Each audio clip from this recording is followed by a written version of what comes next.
Okay, welcome out. Today we're going to be talking about something that is very important, very systemic, and that is economics. Just a basic introduction into economics, some background stuff on economics, because everyone needs to know something about economics.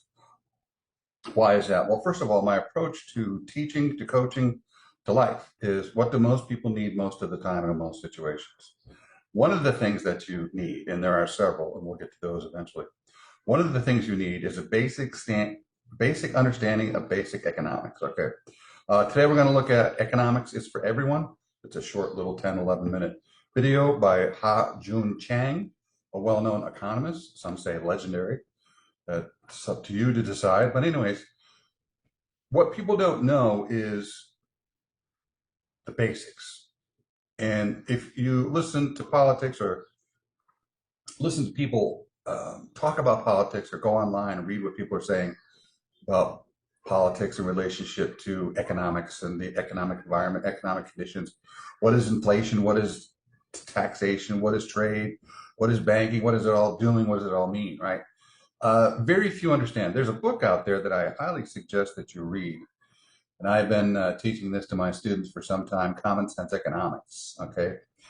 And I'll put the link down in the description. Common Sense Economics, a dry read, a boring read, if you will, but it doesn't matter.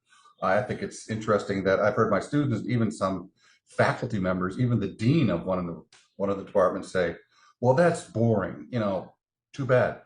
You know what's boring? Life. You know what's boring? Having to make money. You know what's boring? Having to pay your taxes. You know what's boring? Sometimes having to have conversations with people you even love. That could be boring at times, right? But you do what you need to do because it's necessary, because you're moral, because you're ethical, because you, on the case of family, you love them, right? Not every conversation I've had with every family member has been perfectly fascinating and entertaining with me fully engaged, of course. And the same goes the other way, I'm sure. But here you need to understand basic economics because it's the very water in which we swim, right? The United States of America swims in a free economy, free market economy. Some say capitalism, free market economy. I like free market economy because that's more descriptive, really gives more of a vision or I should say a picture, a mind's eye picture of what we're talking about, right? Free market. It's basically free is the key word. I tell my students this frequently. You basically have free enterprise or business working within an environment that is relatively unencumbered, laws that are there to really enable, not to disable business, and to enable, not disable the economy and economic growth, or at least it should be doing that, right? It doesn't always do that. So you have free enterprise where free people who have chosen freely where to work and what to do, making money as they see fit, and then taking that money and spending it freely as they see fit, right? So the key word is free, liberty, and that's why the Constitution is so important. The constitutional republic, right? That's why that is so important. We have to have a system of laws in place that will enable people, free them up as best possible, keep them from going to prison or going to jail for unnecessary, harsh terms if that is not justified by law. Right? The laws also keep the economy, hopefully, potentially, ideally, the economy moving smoothly so that everyone is working, everyone's making money, and nobody's drowning economically. And of course, these are ideal principles and situations that we're looking for, but not always there. But anyway, and the United States of America has one of the strongest economies in the world, one of the wealthiest nations in the world, and of greatest opportunity. And if you don't believe me, the feet, I should say, those coming to the United States of America, you always say, follow the walking path. Where do most people go? Where are most people going to? And that's the United States. They come here every year by the millions, legally and illegally, right? So Anyway, so we want to take a look at basic economics. And one of the basic questions I have about economics before we get into the video is, what is money? Where does money come from? How do we make it? What is inflation? What's the government's role in money, in making money, producing money, spending money, saving money? Does the government ever save money? That's an interesting question, right? And where does money come from? People think that, does the money come from the U.S. Treasury? Does the money come from the Federal Reserve? Does the money come from the sky? Where does it come from?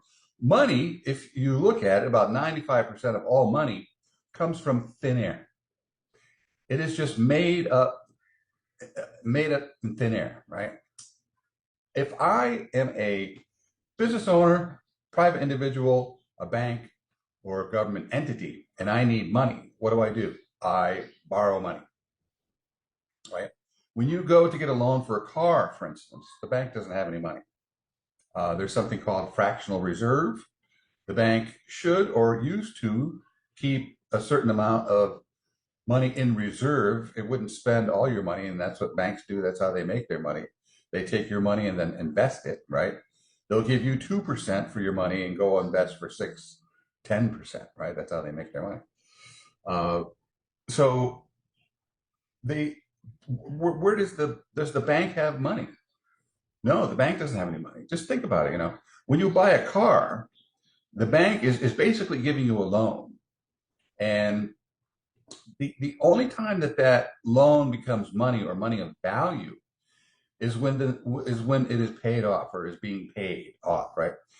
That money of value comes from you exchanging a service or a good. In this case, it's a service for a salary or for a wage, for an income, right? Then you take that earned money of value and give it to the bank. And eventually you pay enough, you'll get the deed, the title to the car, and you own the car outright. Of course, you probably, you spent $30,000 on the car, but maybe 15, 20,000, or worse, more than that, even maybe, depending on the interest rate and how long you took the loan out for and what was the interest rate. So that's how money comes into being. Another way in which money comes into being is if you don't pay for the car, you don't pay for the house, and then that is repossessed and sold for money, right? So the government does never, in spending money, it's actually borrowing money. If it's borrowing money for infrastructure, if it's borrowing money for roads, if it's borrowing money for schools, at the state level, at the local level, at the national level, it's basically creating more loans, more debt. And it's called monetized debt. It's money that hasn't been paid for. So if you look at the money owed, I think our government, and when I say our government, I mean us, we owe, right? We owe about, is it 33, $34 trillion, I think by now. We owe about $34 trillion. And how is that paid for? The government pays for it? No, the government cuts the check, takes the loan out, makes the expense, but we have to pay for it through taxes. There's also other ways that that borrowed money is paid for because we don't have enough money. I heard something in recent years that if we were to pay off the current debt of 30 some odd trillion, 32, 33, 34 trillion, if each one of us came up with about $250 million each working American, then we could pay off the debt. I know nobody with that much money, and that's probably less than 1% of the entire U.S. population, working population, right? So we would need a lot more people working, making a lot more money to pay off the money that's borrowed, right? So how is that money paid for? Well, they have to go into other avenues. Sometimes they will go to other places where there's money. They'll go to Medicare, they'll go to Medicaid, they'll go to Social Security. You've probably heard about this. Will Social Security be around when you're older? I don't know. I don't even know if it's going to be around when I'm older. So that's a good question. Something to look into, something that's very important to look into. the stuff that I'm going to be giving to you is not just, well, this is interesting. This will be fun. This is nice to know, blah, blah, blah. No, 90, 95, 99% of what I'm giving you is stuff that you need to know, must know if you want to accomplish certain things, if you want to get a job, if you want to build a career, if you want to sustain a career, if you want to remain employed, if you want a government that's going to work for you and not take all your money, right? If you want to stay out of trouble, stay within the laws, understanding of the laws, that's another lecture forthcoming. Let's take a look at the Constitution, the law of the land. What is it? Is it evil? Is it good? Is it bad? Is it racist? Is it prejudice? Is it let's scrap the whole thing? People will say, and they say that knowing very, very, very little. Because if you understood it, I don't understand the Constitution to the greatest degree. I have basically been reading a lot on my own, watching videos, reading books, listening to friends of mine who are lawyers. One friend is he's a constitutional lawyer, and in his downtime, he really loves learning about the Constitution. So I've had a lot of conversations. I've listened quite a bit to people in the know, lawyers and politicians and others who really know what they're talking about when it comes to the Constitution. And I have learned things along the way, picking up bits and pieces. It's very, very, very complicated, right? It's a very, very complicated system. So it's not something that you're going to learn overnight. It's not something that you're going to learn through one person's opinion or one article that you read or one snippet or clip from a video, right? That is not learning. That is danger. That is dangerous, right? So what do they say? Somebody who knows a little bit is always dangerous, Okay, so common sense economics. So where does money come from? I just told you it basically comes from loans. If we didn't borrow money, if individuals didn't borrow money, if banks didn't borrow money, if the government didn't borrow money, which is us really, and if business didn't borrow money, then nothing would happen. 95% of all money circulating in the economy is monetized debt, money, loans that has been taken out that hasn't been paid for, right? Only about 5% of that is actual value money, money that has been earned either by exchanging a service for money or a product for money, intellectual property for money. That's when the economy grows. The economy doesn't grow by borrowing. It grows by spending, okay? More important stuff to know. So anyways, let's get into the video. And it's just kind of a basic surface overview of economics. Joon, Chang. There's another book. I don't have it on me, but I'll post it in the comments or in the description, I should say, under the video. And Joon Chang he's a very humble guy. Remember we talked about critical thinking last time? He's a great thinker, just like Einstein. The best thinkers are very kind of have an innocence about them. They're humble, they're honest, they're sincere. They're not prideful or full of themselves. They don't have a dark center. They're very lightness of being, kind of like a Zen Buddhist monk who's always trying to make you laugh, to look beyond reality to the eternities beyond that are much more longer lasting, much more substantial than the temporary temporal existence that we muddle through for a few decades and then we're gone. So that's what religion is about, and that's what the Zen Buddhist is about. And Joon Chang, Eastern indoctrinated, so maybe he's got some of that in him. Maybe he's got some Zen Buddhism in him. Anyways, let's take a look at the video.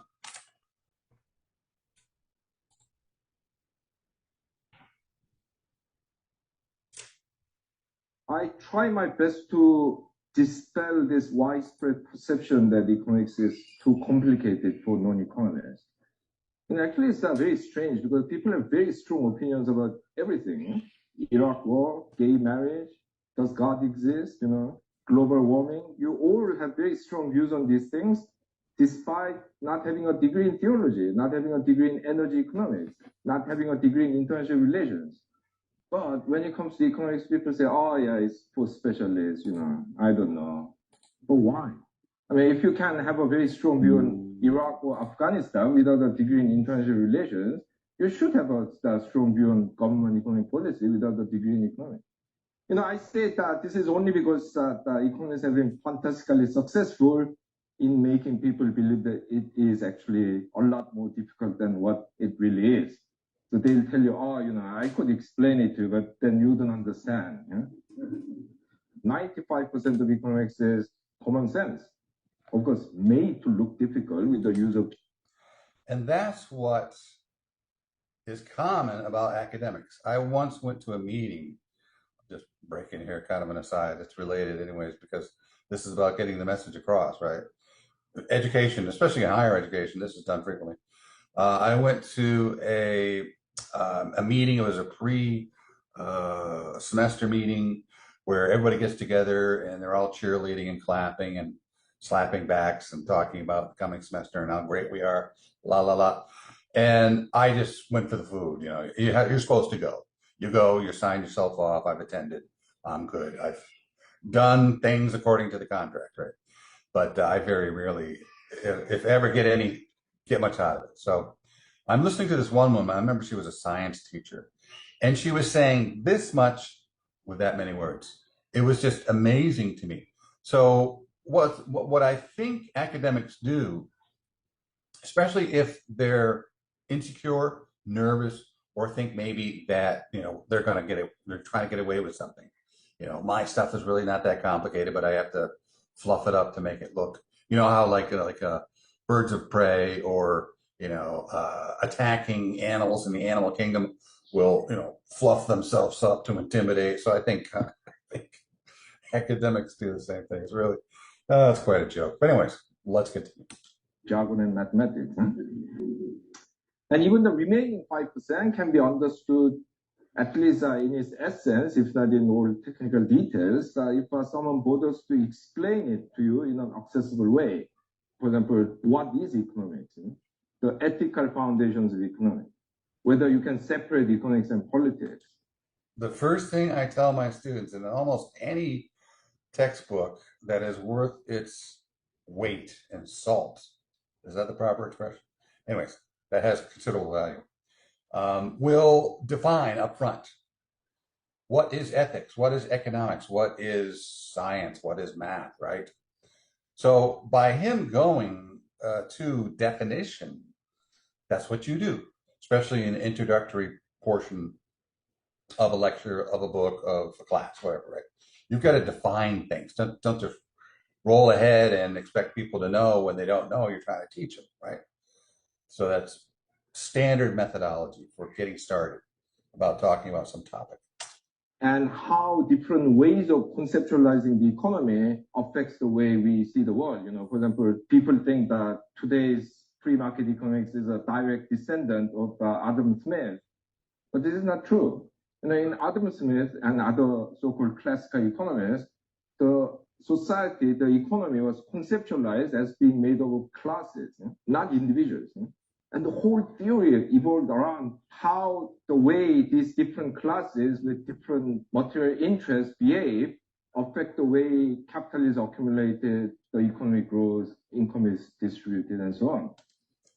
Point of note about Adam Smith, and maybe I should do a video on Adam Smith. He's people will say the founding father of free markets, of modern capitalism. Is he? Well, Chang here begs to differ. I think he is to a degree, but you'll see it's a little more complex. That's another thing. I've talked about this before. If people don't know, they try to dummy it down and simplify it because they don't know. They don't know, so they don't want to get complicated. Because if they get complicated, then they have to really know a lot. They have to qualify and quantify and specify and really know what they're talking about, right? Like I heard one time that if you're an atheist, then in order to prove your atheism, you have to know everything.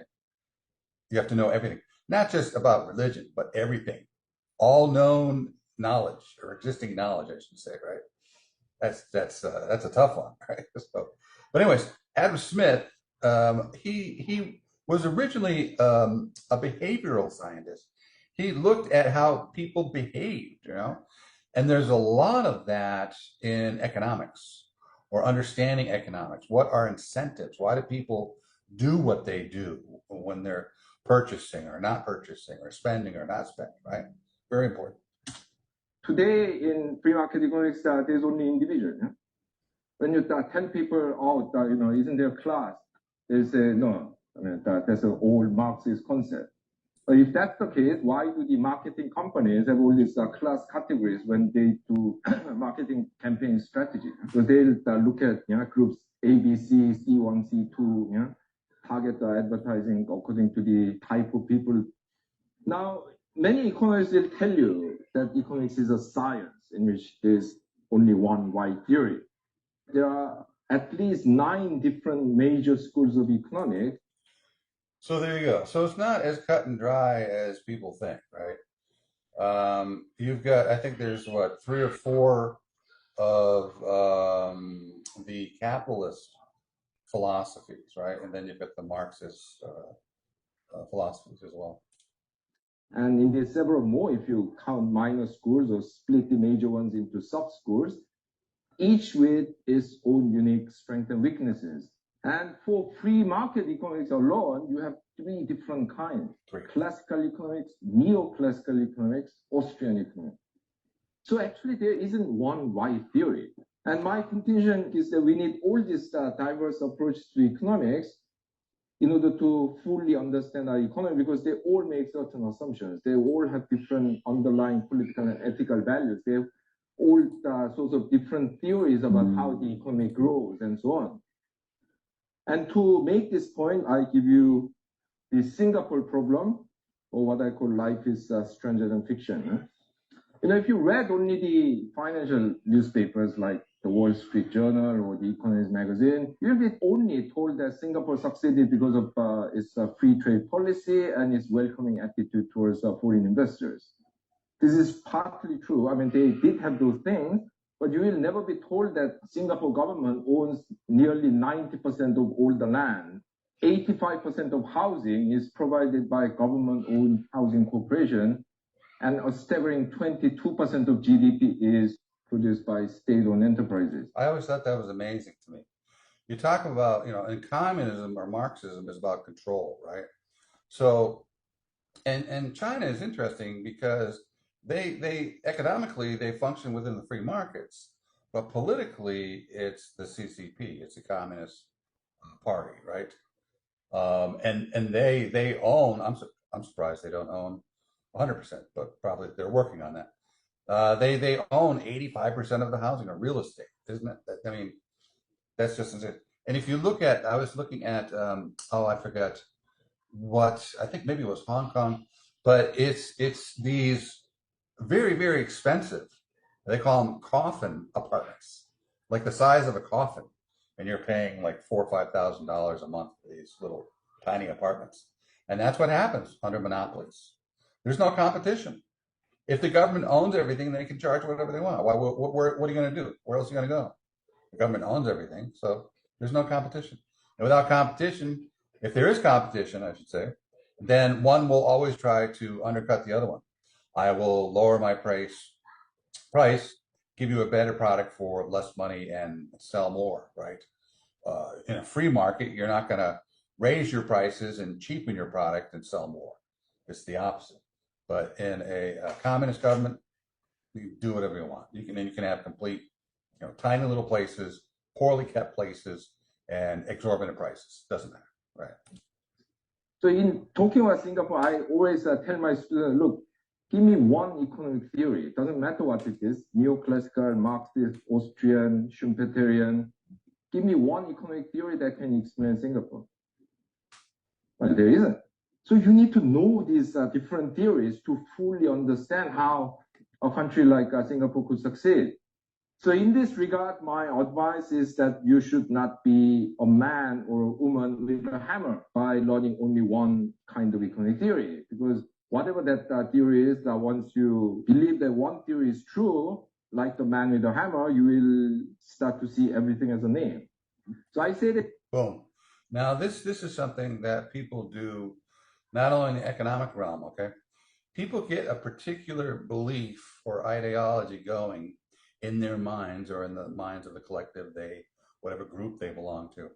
And everything that supports what they think, what they feel, their ideology, their rule system, whatever, everything that supports that, they go with it. They go with it. They see it.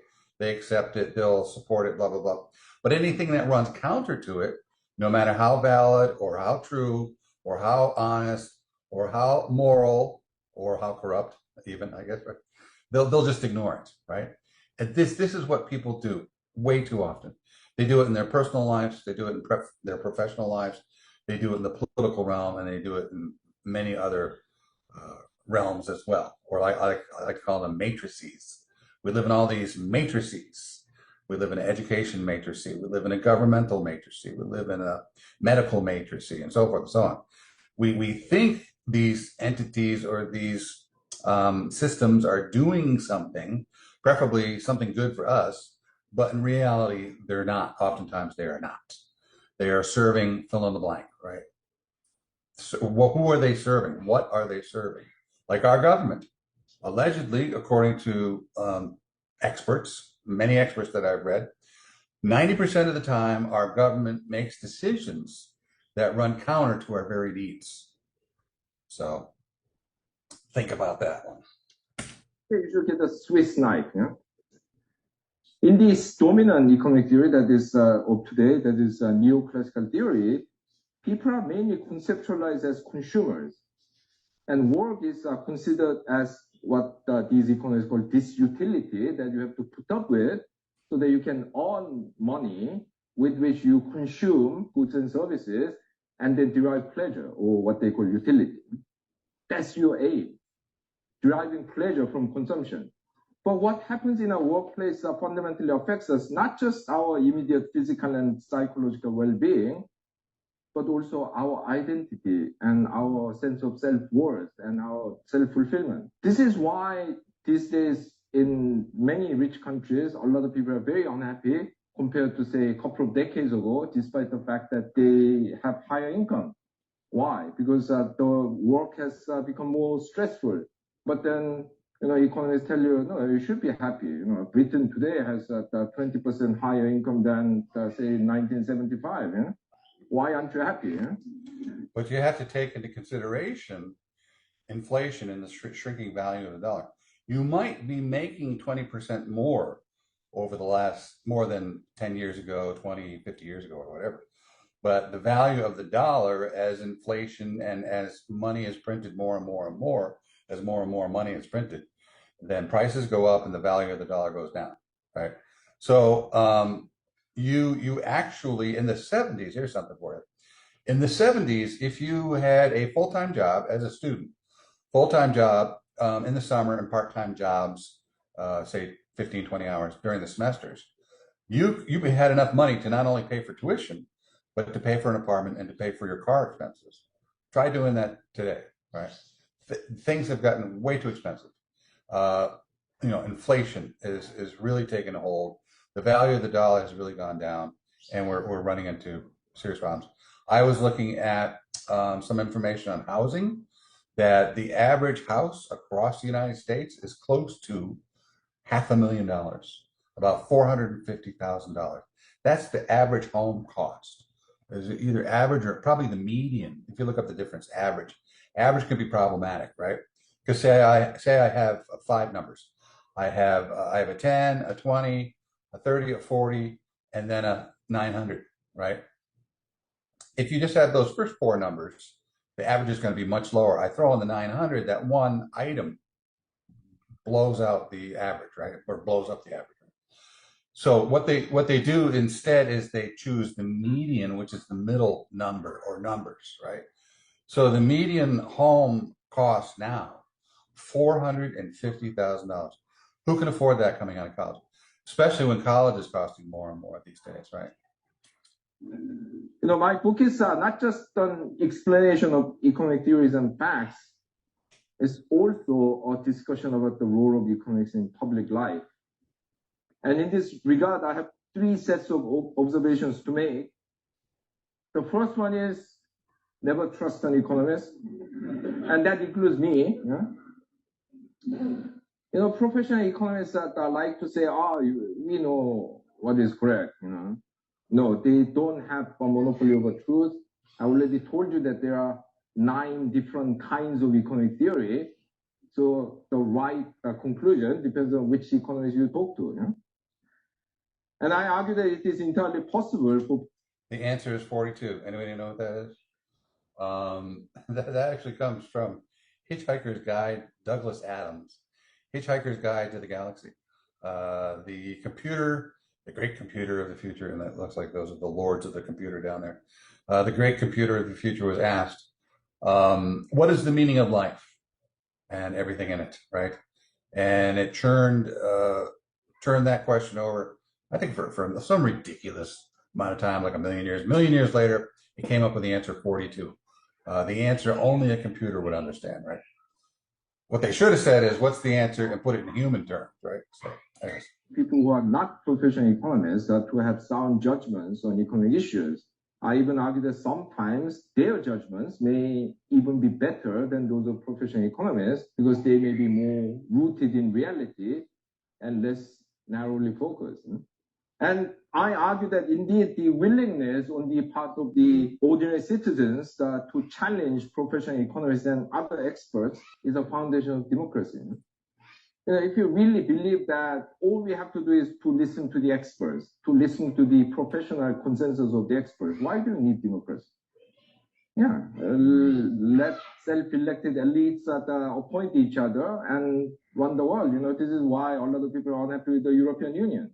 The second point is the Latin phrase that is apparently written on the walls of the city hall of Gouda, the city in the Netherlands, which is famous for the cheese. And it says, I'm not even going to pretend to speak Latin. So it basically says, listen even to the other side. And I argue that this is the attitude you have to have in debating on economic issues. I'm not suggesting that you should have no opinion of your own. But what I'm trying to tell you is that given the complexity of the world and given the necessarily partial nature of all economic theories, you should be humble about the validity of your own favorite theory and should keep an open mind about it. Humble.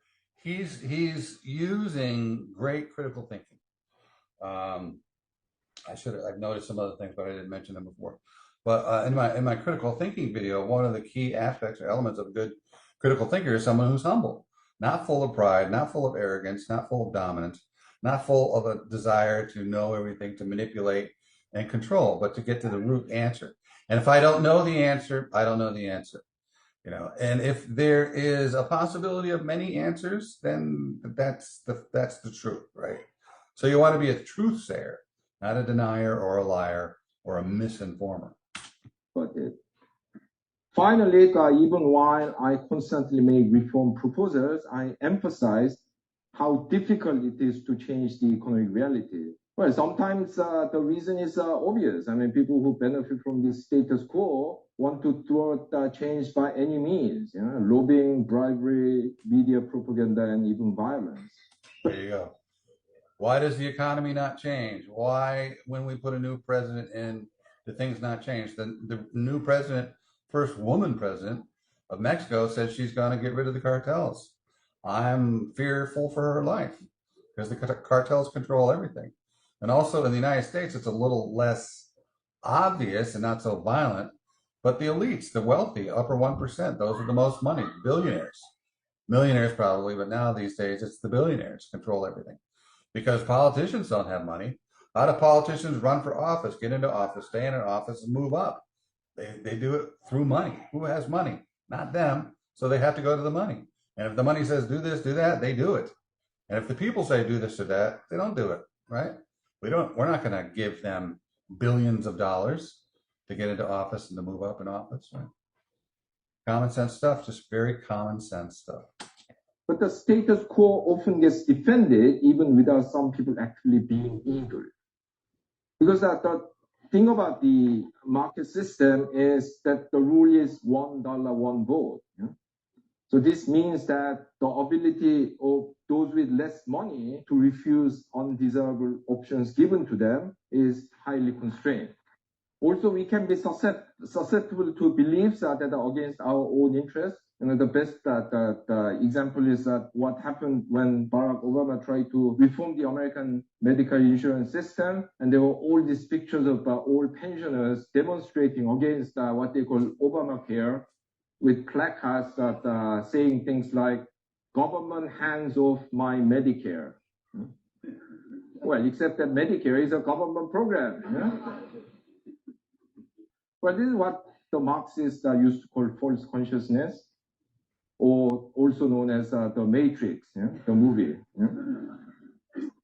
But acknowledging the difficulties involved in changing the economic status quo should not make us give up the fight to create a better economy and better society. Yes, changes are difficult, but in the long run, if enough people fight for something hard enough, many impossible things can happen.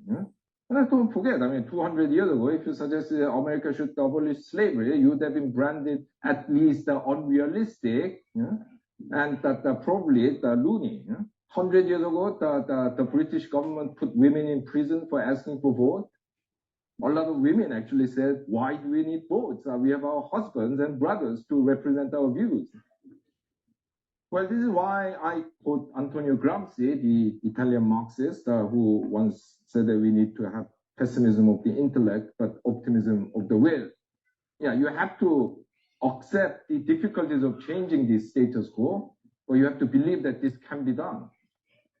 And finally, as Nelson Mandela used to say, it always seems impossible until it is done. All right. That's it for now. So thanks for coming out. We'll do a little bit more on economics. There's probably another at least 2 videos, maybe 3 videos that I will come forth with. And until then, take care.